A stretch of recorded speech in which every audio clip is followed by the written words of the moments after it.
Well, I appreciate you taking the time to come on. Yeah, no problem. No problem. Any preface, anything before we get into it? I just figured we kind of talk about, thoughts, everything going on, what you're doing now, past stuff with, I just think you're a good person that might have a lot of thoughts about what's going on. Yeah, you know what? I'll be honest. I think back to when I was there before, and when I thought about all the rule changes, the dash for the toss, those types of things, I thought it was really hokey. Names on the jerseys. They were trying to just make it like I was in Vegas, like the outlaw kind of league kind of thing. Vince McMahon. When he had the meetings, he said, say whatever it is you want to the cameras when they're in your face. And it was just completely opposite of what I was used to in the CFL. And then obviously the NFL, I mean, there's not a chance that you could do or say any of the things. So it was, I thought it was a little hokey, but then once it started to go, I thought, okay, there's some good football, but the problem was, and I'll be honest, I haven't followed a lot of the past XFL, so I'm not sure a lot of the changes, but just comparison of the first one. You had a bunch of good football players, obviously. There was a lot of guys that went from the XFL to the NFL, but it was kind of too much wrestling at that time, and it took a little while to get to the football and bring more good football people in and, throw out the wrestling commentators and that type of thing. And by then it was kind of too late. So, I mean, I think that now talking about the CFL and the XFL's got all the media hype. I think, and I'll just say it, the American way of doing things when it comes to marketing and advertising for football anyway is completely different and I'll say better than the CFL. There's lots of things that the CFL can improve on and do. I listened to that last podcast you had or you sent me, and the one gentleman on there, I forget his name, was saying how the marketing, try and get a hat, the next CFL merchandise, things like that. It's just not there. I mean, I walk into the airport here in Vancouver and I'll see the Toronto Blue Jays, hockey teams, and maybe the Saskatchewan Roughriders merch. But I'm like, it's terrible. You don't even get to see the CFL stuff. So I think that bringing them together, it could be good. But the one thing that I haven't heard anybody talk about is the ratio. I mean, we've got a mandate in Canada where you have to have so many Canadians on the field. And I was playing when the CFL merged in the States with Baltimore and Sacramento.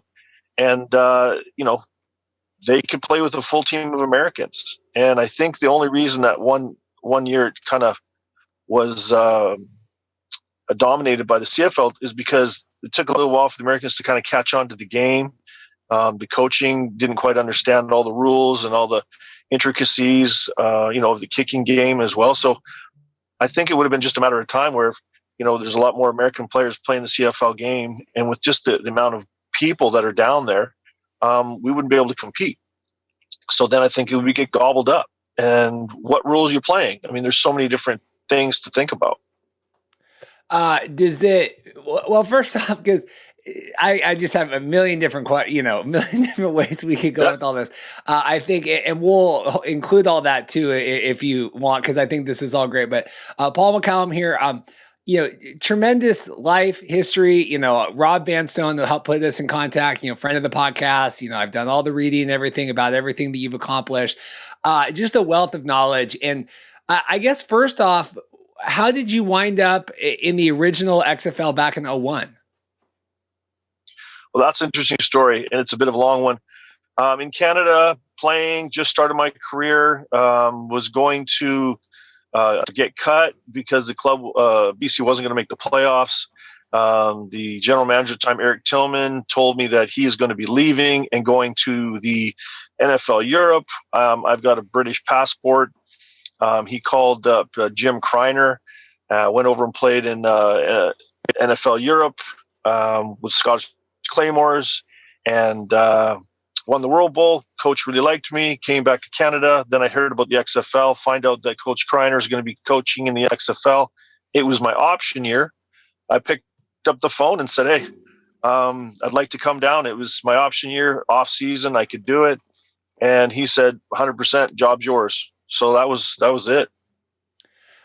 Did you were talking about Vince saying stuff, you could talk to the camera, say with everyone. Did you have a lot of interaction? I mean, because obviously in the XFL, this last iteration, Oliver Luck was kind of in charge. Vince was very hands off. Did you have a lot of interaction with Vince in that first go round?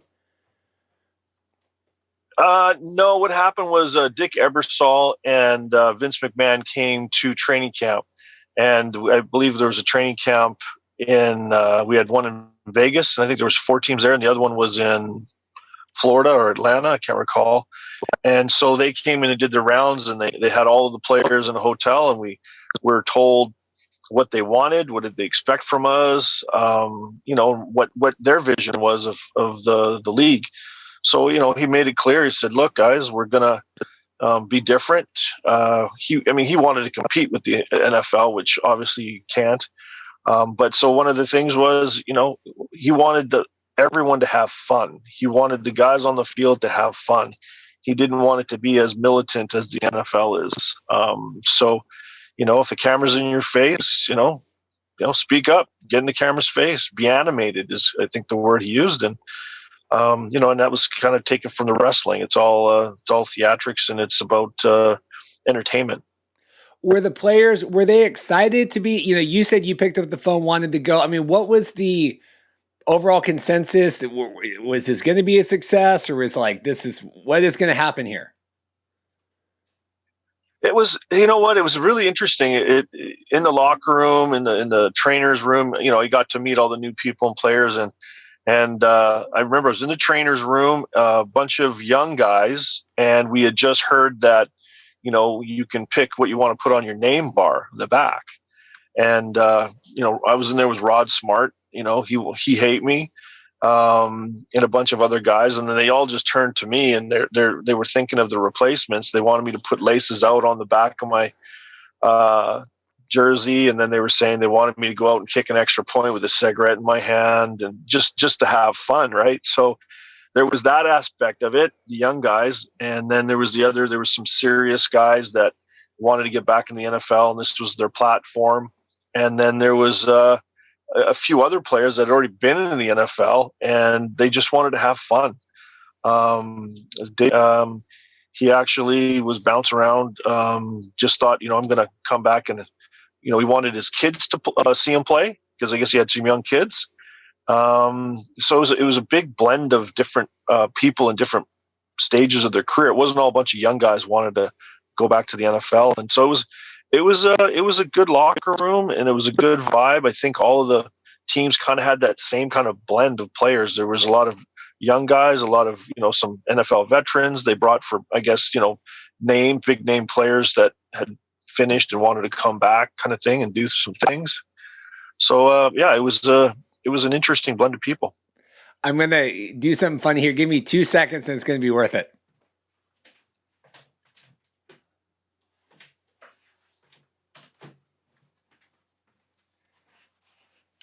Slightly off camera here is my official XFL-01 He Hate Me jersey from the Las Vegas. I didn't have time to put this on this morning. I probably should have. But we got this here. We'll hang it. But no, I mean, a lot of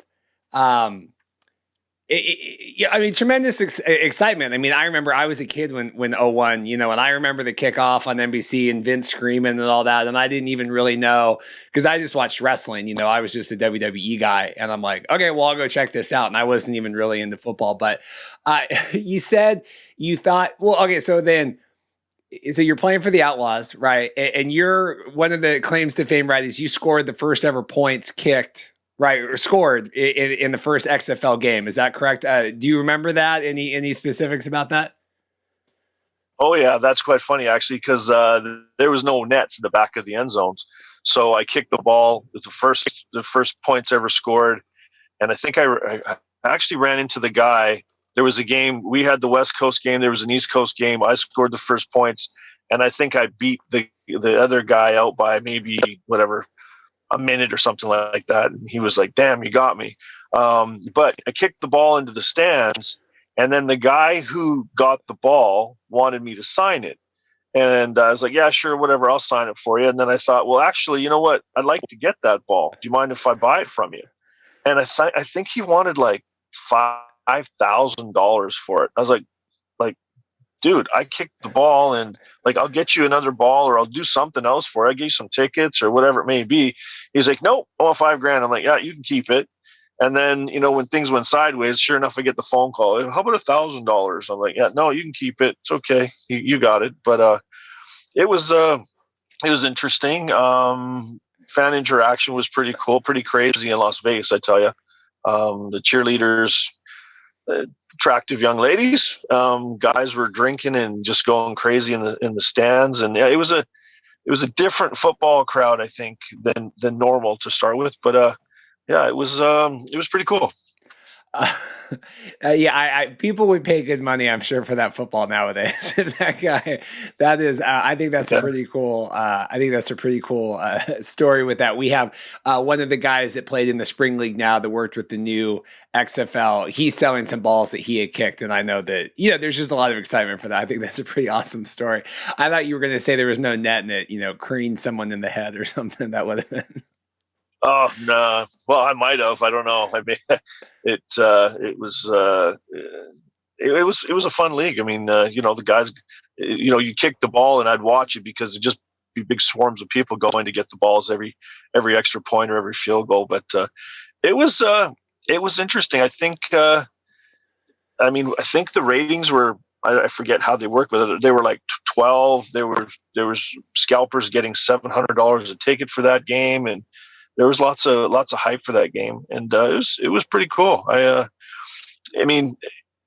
never went to a major college. I was a soccer player, and I went to Europe to play professional soccer. Quick story: came back, went down to the local park to watch my good buddies playing junior football, was community football, and I went down. BC Lions player personnel. I was walking his dog, saw me kick the ball. Went to practice for the last 2 weeks, signed me to training camp for the following year, and came back. I thought, I can do this, and I asked if they'd give me give me some help. Maybe I could go on as a walk-on or something at Washington, and they're like, "No, can't happen. You're a professional." And back then, that was in 1990. You got $3 a day for training camp. So, I was there for 2 weeks. So I got whatever, my $42. I'm like, "You can have it back." Didn't work. But yeah, it was just it's a pretty interesting journey to say where I got to and all the fun that I had. It was pretty fun. No, it's tremendous. I mean, tremendous career, tremendous life. When you're in, so we're in 01, we're going through, the football, like you said, it took a little while. I think just mostly because they rushed it right to the field. I mean, they did everything within that truncated, well, now here, and we're living through this week with, USFL, right, is going to be coming back here, supposedly.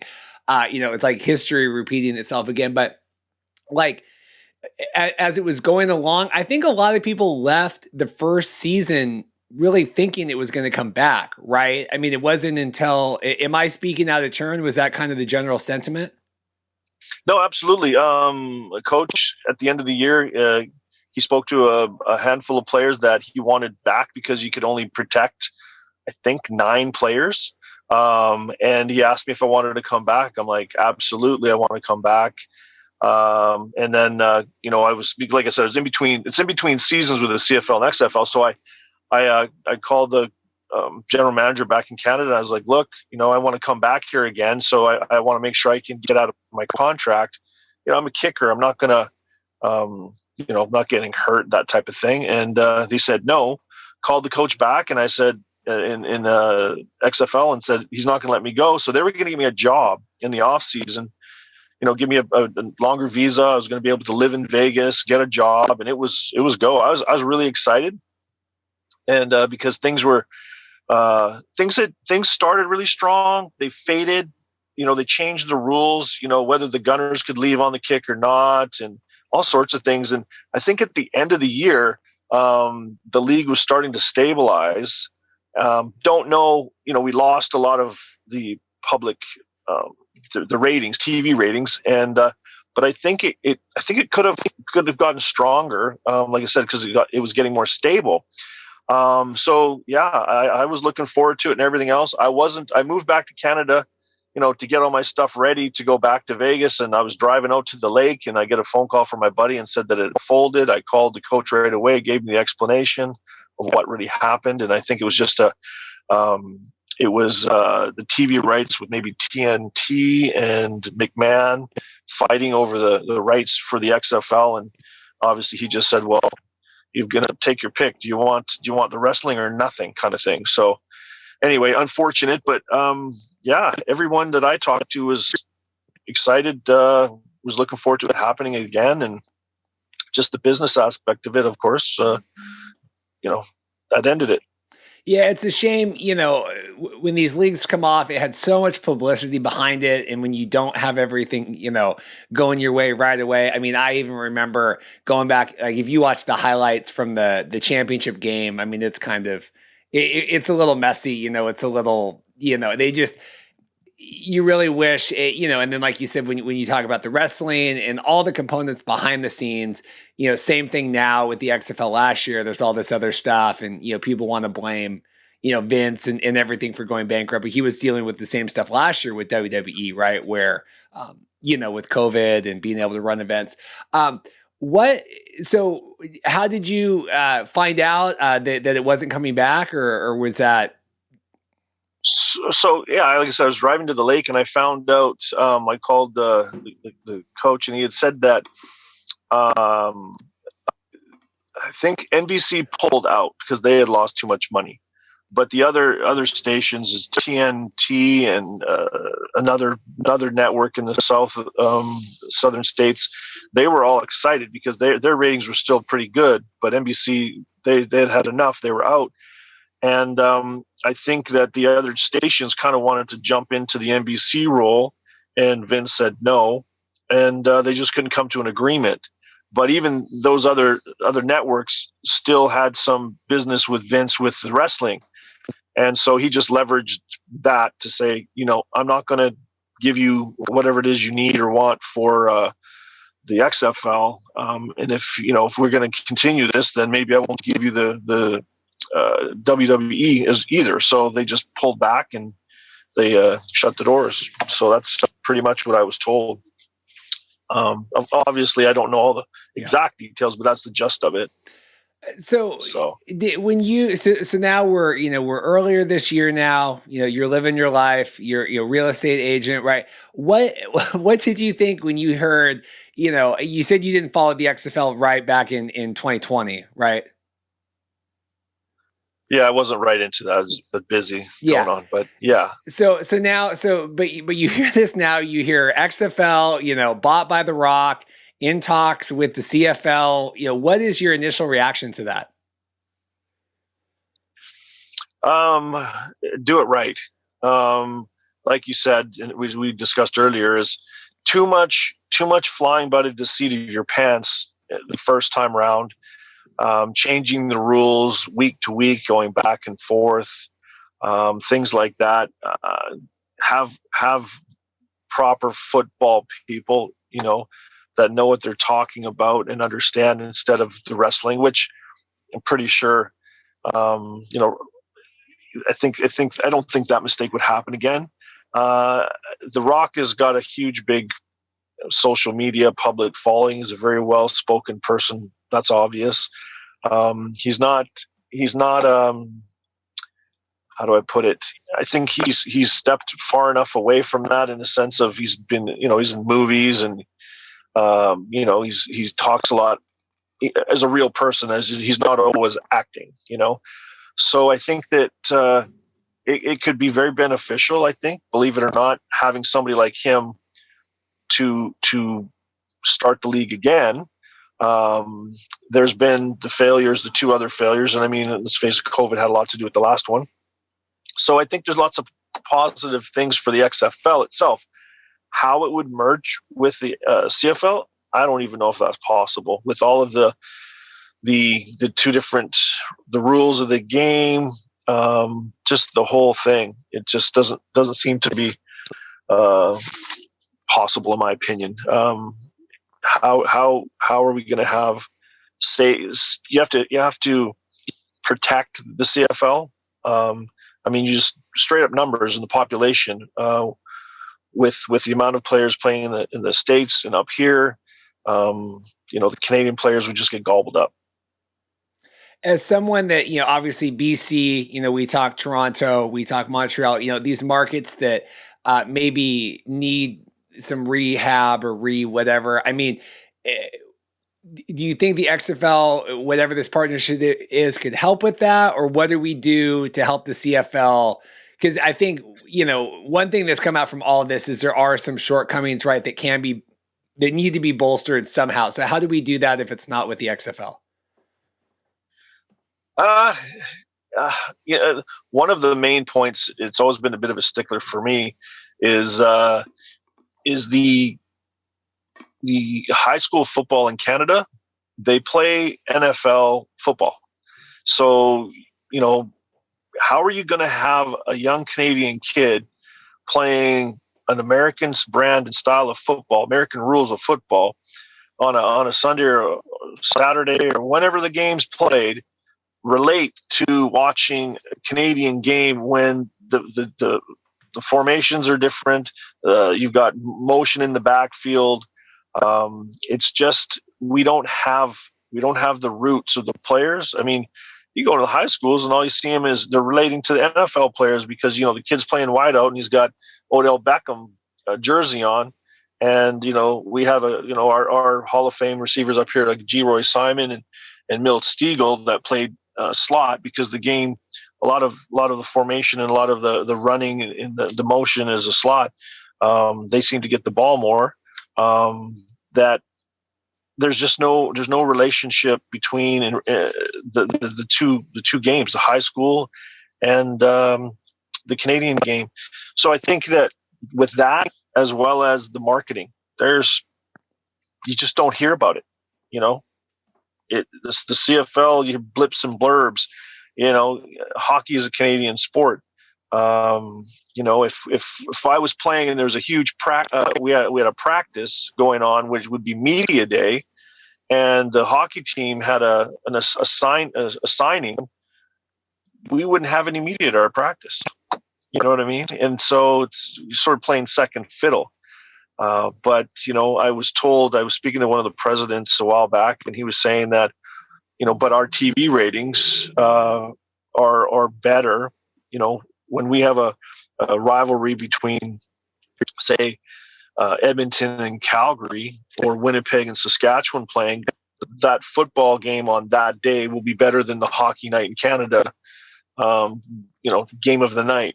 So I don't know. I just don't know why it is the way it is, but that's the major thing. Two major things, I think, is the media, the marketing, and sort of the grassroots football in high schools being taught how to play an NFL game. One of the main criticisms, that's come out with this XFL is, we did the CFL expansion back in the 90s, that didn't work. That was a failure, right? When you hear that, obviously having lived through all that, do you equate the two? Do we agree that time is non-linear, things change in the world and things progress, or what do you think about that argument? Sorry, you just froze there for a second. That's okay. I didn't hear it. The whole debate where the American expansion didn't work before, so it's not going to work now. Oh, that's a hard one.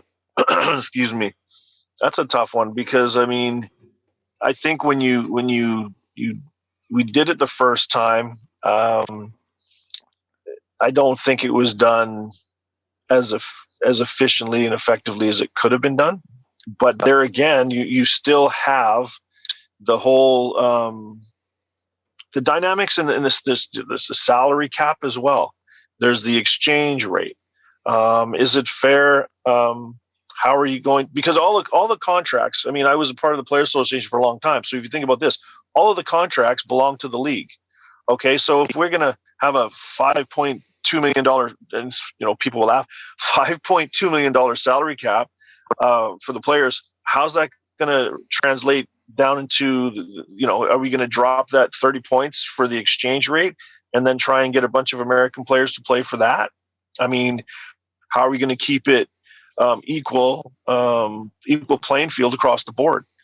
Are we're going to get we're going to probably not pull enough players. We're just going to get guys out of college that weren't drafted and everything else didn't make it up here, but then can make it down there. Like, there's so many variables to think about. And then, are we going to allow a U.S. owner down there that's got huge deep pockets to be able to run the team down there the way he wants, and then we're handcuffed up here following the rules? The player ratio. How are those to me are major challenges, and just to help the league with dollars is how it was done back then. These teams had to put in a lot of money to come in, which helped the league as a whole. But I think that was short-sighted, obviously. So, Baltimore, they had a really strong following. I've actually met fans in Grey Cups that, still follow the CFL from way back when. And I think the whole thing that stopped that was the Baltimore's getting taken over by the NFL. But there again, so it's just didn't work out for various reasons. I don't know if it can happen again. I honestly don't know if those hurdles are too big to overcome to make it work. Do you think if everything were to go great, that would be worth that work, that those hurdles, if we could do some sort of joint cross-border league? Yeah, absolutely. I mean, if we can get by those types of things to make it work, if it can work, I would welcome it. Why wouldn't I? I mean, the American market is so big. If it could work and we could be bringing in television dollar revenues from the United States, why not? I mean, I think, look at the NFL. I mean, I don't even know what is a NFL team getting TV revenue. Do you know? I don't, not off the top of my head. But all right, like what is a salary cap for an NFL team? It's like one was it 180? They dropped it this year, 192 or 182. 182 million. Yeah. Per team? Yeah. Per team. Yeah. Okay. Yeah, they dropped it down this year. I mean, yeah. I mean, even if 182.5. Yeah, I knew I was close. Yeah, I mean, you think about that. I mean, even if it was we were getting 20 million, you know what I mean? I think the TV. I can't recall right now. I forget what the TV revenue up here for the league is, but I don't know. It's I don't know, 80 million for the whole league, something. I mean, I'm guessing, right? But so I think when you look at numbers, TV revenue, if it's done right, I honestly think there's enough interest in football in North America to be able to have another league other than the NFL. I don't think there's enough for the XFL, the other league they're bringing in, and the NFL. I mean, it's just it'll be diluted, right? It's too much. So, but I do think there is enough football loving people that can do this, because I think it's Labor Day, halfway through the CFL season, is the start of the NFL season.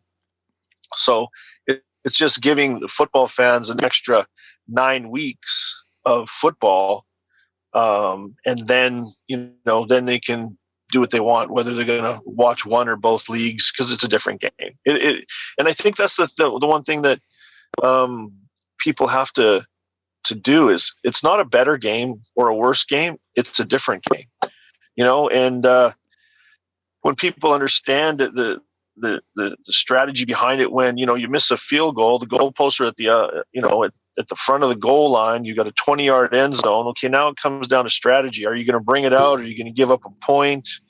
It's a different game. So I always hear people that love the NFL.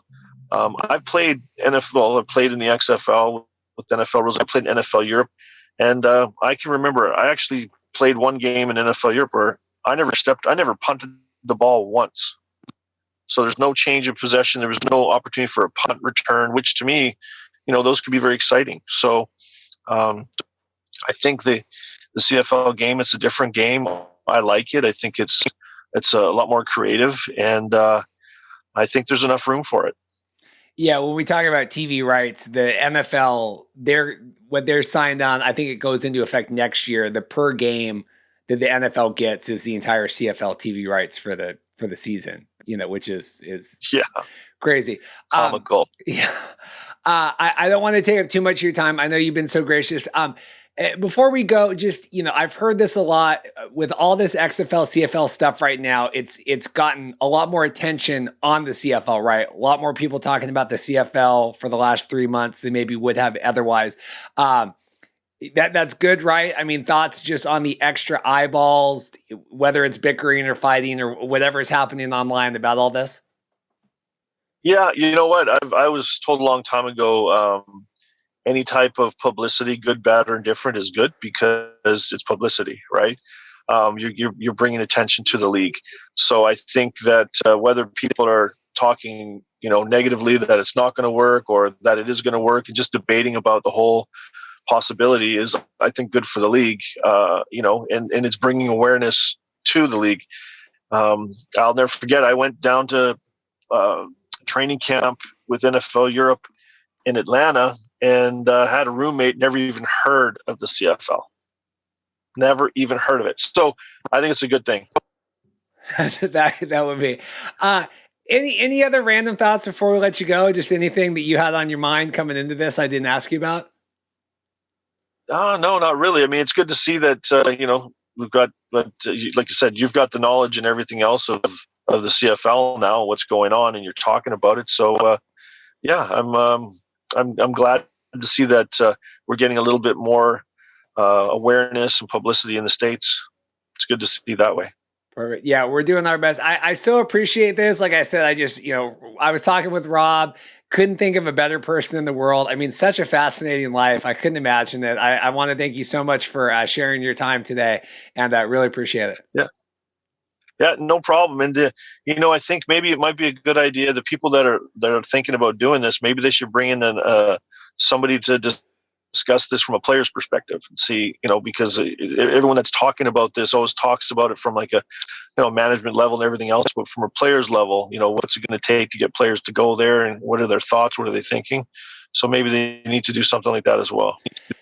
I'll tell you, these NDAs are a blessing and a curse, because it does feel like it's this tight walled room, and, fans, players, everybody wants to, know what's going on. And it's hard. I mean, it's frustrating, especially from the players. I mean, we advocate on here, and that's why we cover a lot of the smaller leagues that we do, right? Is to give the platform for these guys. And and even right now with the CFL season, leaving players kind of in the dark right now. I mean, we're hearing, I think this morning, that June 14th, right, is kind of when the drop dead date to let everybody know. But yeah, I mean, any thoughts on that before you go? Just current CFL timing stuff? Yeah, I've heard that it's a go. And so, so players are going to know it's a go, but when? It's unfortunate. I think their hands are tied because you're dealing with each individual province when it comes to a government. So, they're doing the best they can, but their hands are tied. Some governments, provinces are closing down. They're getting worse. Some are getting better. But obviously, you need to have everybody all on the same page. The vaccines that's all going to have to happen. Last year, I was going to do some consulting with special teams and kicking, and now all of a sudden, the league stepped in and has changed the amount of coaches you can have and some rules, and there's lots of things going on behind the scene. It's unfortunate, but the players are the ones that are just going to be they're players, and unfortunately, nobody cares about the players till the last minute. So it's some people won't like to hear me say that, but the truth of the matter is, it is what it is. Yeah, no, I get that. So Yeah, it's we need to. I definitely agree. Expand that conversation and get everybody involved. yeah, for sure. Well, Paul, thank you so much for your time. Busy Saturday. I'll let you go, but from all of us here, we really appreciate it. And I mean, you're like an XFL legend. You know, I mean, I know you spent most of your life and career in the CFL, but you're an XFL legend to a lot of people. So thank you so much. All right. Thanks very much. Thanks for having me. And yeah, let me know if you ever need me again. Perfect.